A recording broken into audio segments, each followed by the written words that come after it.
आज से लगभग 2500 साल पहले चीन में एक महान संत पैदा हुए जिनका नाम था लाओ त्से।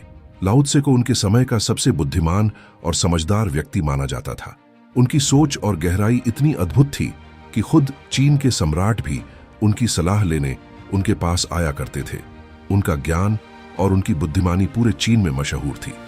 लोग उनकी बातों को सुनकर अपनी समस्याओं का समाधान ढूंढ लेते थे। एक दिन सम्राट के दरबार में एक अमीर व्यापारी आया। उसके हाथ में 2 सुंदर फूल थे।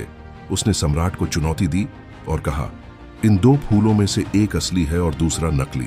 अगर आप पहचान लेंगे कि कौन सा फूल असली है तो मैं ये दोनों फूल और अपनी आधी संपत्ति आपको भेंट कर दूंगा। लेकिन अगर आप पहचान नहीं पाए तो आपको मुझे उतनी ही संपत्ति देनी होगी। सम्राट ने व्यापारी की चुनौती स्वीकार कर ली।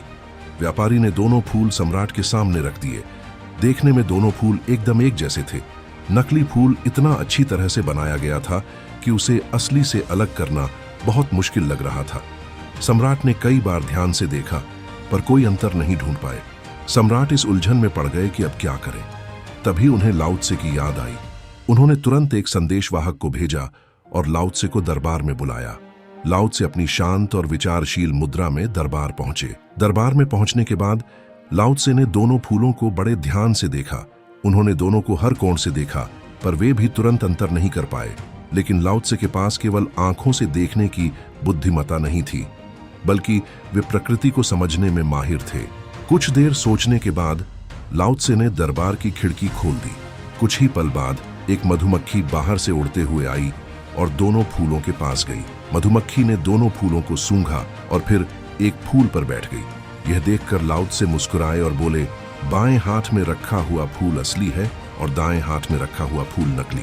व्यापारी ने हैरानी से पूछा, आपने यह कैसे पहचाना? लाओ त्से ने बड़े धैर्य से जवाब दिया, मनुष्य की आंखों को धोखा दिया जा सकता है लेकिन प्रकृति को नहीं। मधुमक्खी कभी भी नकली फूल पर नहीं बैठेगी क्योंकि उसमें वह मिठास और खुशबू नहीं होती जो असली फूल में होती है। प्रकृति अपने नियमों से चलती है और हमें वही सिखाती है। व्यापारी लाओ त्से की इस समझदारी से इतना प्रभावित हुआ कि उसने अपनी हार स्वीकार कर ली और अपनी संपत्ति का आधा हिस्सा सम्राट को दे दिया। यह कहानी हमें सिखाती है कि बड़ी से बड़ी समस्या का समाधान हमारे आसपास की प्रकृति में छिपा हो सकता है। बस हमें धैर्य, ध्यान और समझदारी से सोचना होता है। लाओ त्से की यह घटना उनकी बुद्धिमत्ता और प्रकृति की शक्ति को दिखाती है।